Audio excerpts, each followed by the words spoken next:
The Gold Coast, Britain's wealthiest African colony. Gold gleaming from deep mines, cocoa plantations stretching to the horizon, diamonds pulled from riverbeds, timber felled from ancient forests. For over a century, Britain extracted fortunes from this land. The wealth flowed one direction, out, across the Atlantic, to London. But the Africans who lived on this land had nothing.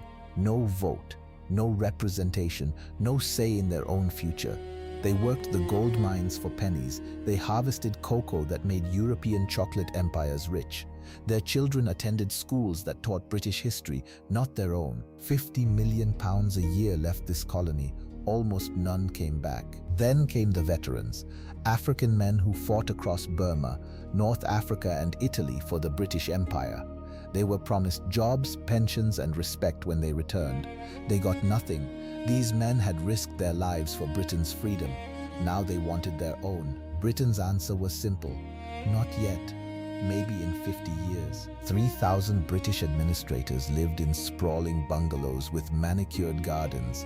They drank gin on verandas while African servants waited in silence.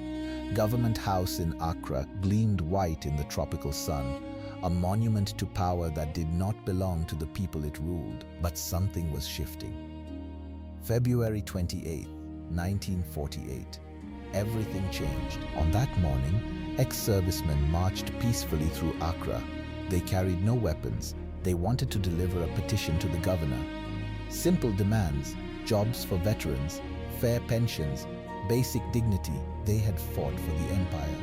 Surely the empire owed them this much. Superintendent Imre stood at the crossroads. He gave the order that changed history. Imre panicked. He ordered his men to fire on unarmed veterans. Sergeant Ajeti fell first, then Corporal Atipo, then Private Odati Lamte, 3 men who had survived World War, killed by the empire they served. The news spread like wildfire through Accra. By nightfall, the streets erupted. Riots swept through the colony like a storm. Accra erupted first, then Kumasi, then the entire Gold Coast. For 5 days, the colony burned with rage. Not just the veterans, workers, students, market women, farmers, everyone who had swallowed colonial humiliation for decades suddenly refused to swallow anymore. Britain was caught completely off guard. They needed someone to blame, and they chose badly. March 1948. Britain arrested 6 men they called troublemakers, the Big Six, leaders of the United Gold Coast Convention. Among them, a young organizer named Kwame Nkrumah. No trial, no formal charges, just midnight arrests and detention in a remote fort. Britain's calculation was straightforward. Remove the leaders and the rebellion dies. They were catastrophically wrong. The arrests backfired spectacularly. Instead of crushing the movement, Britain created martyrs. The Big Six became instant heroes across the colony. Their photographs appeared in every market, every barbershop, every home. When they were released after 2 months, crowds lined the streets. The men who walked into detention as politicians walked out as legends. Ghana had its symbols. Among the 6, one man stood apart. Kwame Nkrumah was not an elite intellectual content with gradual reform. He had studied in America and Britain. He had read Gandhi and Marcus Garvey. He understood something the others did not. Independence would not be handed down from above. It would be seized from below, by the people themselves. June 1949. Nkrumah made his move. He split from the United Gold Coast Convention. The old guard wanted independence eventually, in 20 years perhaps. Nkrumah wanted it now. He founded the Convention People's Party, not a party for the educated elite, a party for workers, farmers, market women and youth. His slogan was 2 words: self-government now. The Convention People's Party grew like nothing the Gold Coast had ever seen. Within months, it had branches in every town and village. The party symbol, a red rooster, appeared painted on walls across the colony. Nkrumah traveled constantly, speaking to crowds of thousands. His message resonated because it was simple. Freedom is not negotiable. Freedom is now. Nkrumah's genius was his strategy.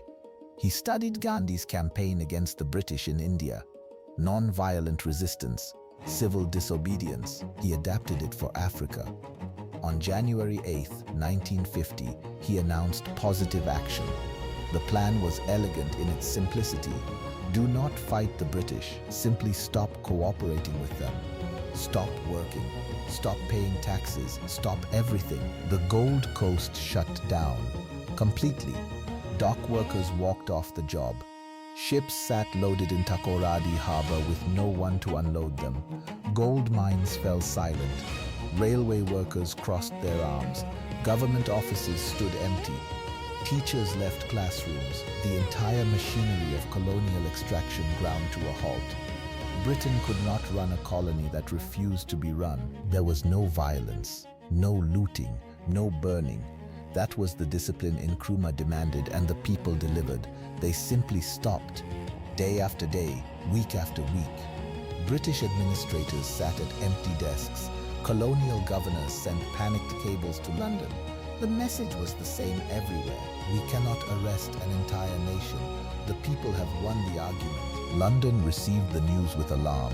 The Gold Coast, their most profitable African colony, had simply stopped functioning. Revenue collapsed, exports halted.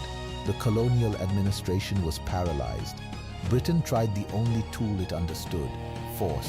They declared a state of emergency. They arrested Nkrumah again, charged him with sedition, sentenced him to 3 years. Surely this would end it. January 1950. Kwame Nkrumah walked through the gates of James Fort Prison, a stone fortress on the Accra waterfront where enslaved Africans had once been held before crossing the Atlantic. The symbolism was not lost on anyone. The British were imprisoning an African freedom fighter in a building once used to imprison enslaved Africans. History was watching.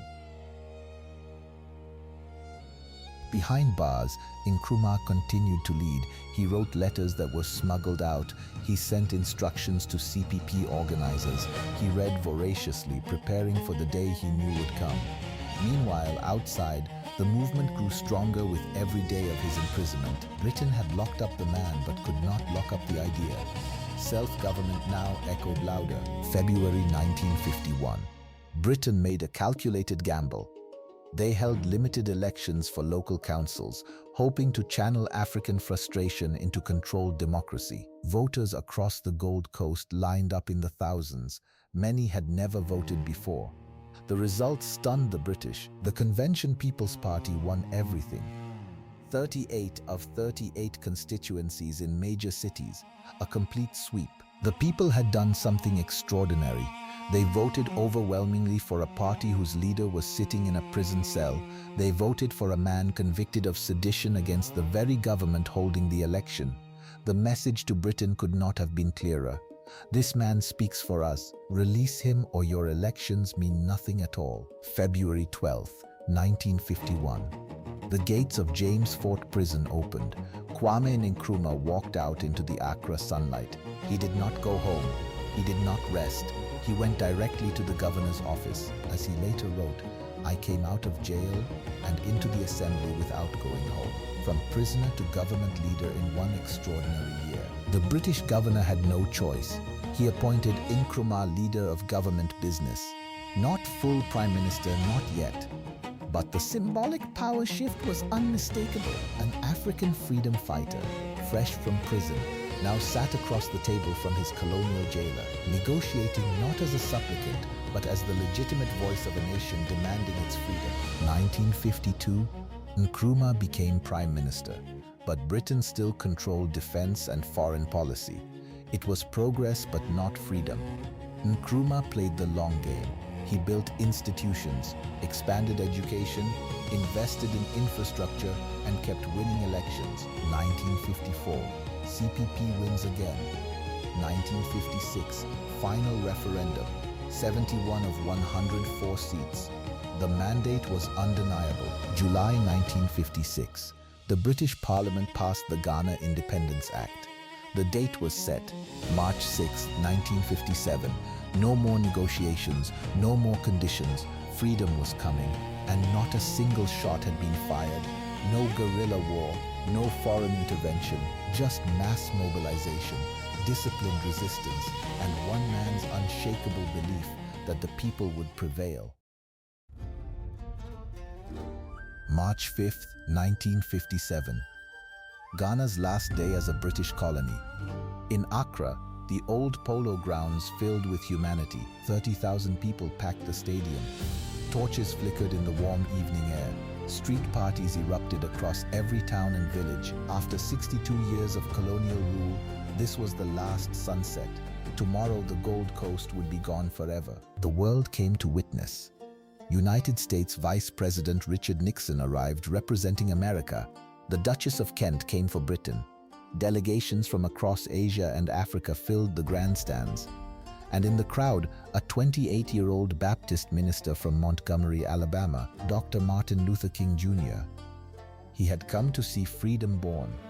He would take its lessons home. The clock crept toward midnight. 30,000 people fell quiet. Every eye turned to the flagpole where the British Union Jack still hung against the night sky. For 62 years it had flown over this land, over the mines, over the plantations, over the people who worked them for someone else's profit. Now its time was measured in seconds. Midnight. The Union Jack came down, slowly, deliberately, and in its place rose a new flag. Red for the blood of ancestors who resisted, gold for the wealth of the land, green for the forests and fields, and at its center a single black star, the symbol of African freedom. The crowd erupted, fireworks split the sky. Ghana was born. Kwame Nkrumah stepped to the podium. Tears streamed down his face. His voice carried across 30,000 souls and a listening world. At long last, the battle has ended, and thus Ghana, your beloved country, is free forever. The crowd roared. People wept openly. Strangers embraced. In the crowd, Martin Luther King Jr. wept too. Africa's first dawn had broken. Martin Luther King Jr. would later write that Ghana's independence was the beginning of the end of colonialism in Africa. He returned to America with a new conviction. If Africans could free themselves through non-violent resistance, so could Black Americans. Ghana's midnight ceremony did not just free one nation, it lit a fire that would burn across continents and generations. For Nkrumah, Ghana's freedom was only the beginning. He declared that Ghana's independence is meaningless unless it is linked with the total liberation of Africa. April 1958. He hosted the first conference of independent African states in Accra. Ghana became the headquarters of Pan-Africanism. Nkrumah funded liberation movements across the continent. His vision was not one free nation, it was one free continent. Ghana proved it was possible, and Africa listened. 1960 became the year of Africa. 17 nations gained independence in a single year. Cameroon, Senegal, Mali, Congo, Nigeria, Somalia, one after another. The flags of new nations rose across the continent. In 1957, only 3 sub-Saharan nations were free. By 1965, 37 stood independent. Ghana did not fight a guerrilla war for independence. There were no mountains filled with rebels, no foreign allies supplying weapons. Instead, workers crossed their arms, students stayed home, market women refused to sell, an entire nation simply said no, and the greatest empire in history could not force them to say yes. Unity was the weapon. Discipline was the ammunition. Every March 6th, Ghanaians gather at Independence Square. They stand before the Black Star Gate that Nkrumah built. They remember the veterans who marched, the workers who stopped, the leader who walked from prison to power. They remember that freedom was not given, it was taken, peacefully, strategically, collectively. And when they look across the continent, they see their legacy everywhere. Kwame Nkrumah proved that freedom does not require violence. It requires unity. It requires strategy. It requires a people willing to stop the machinery of their own oppression. And when Africa saw Ghana rise, they rose too. This is how Ghana became Africa's first free nation, and Africa has never been the same.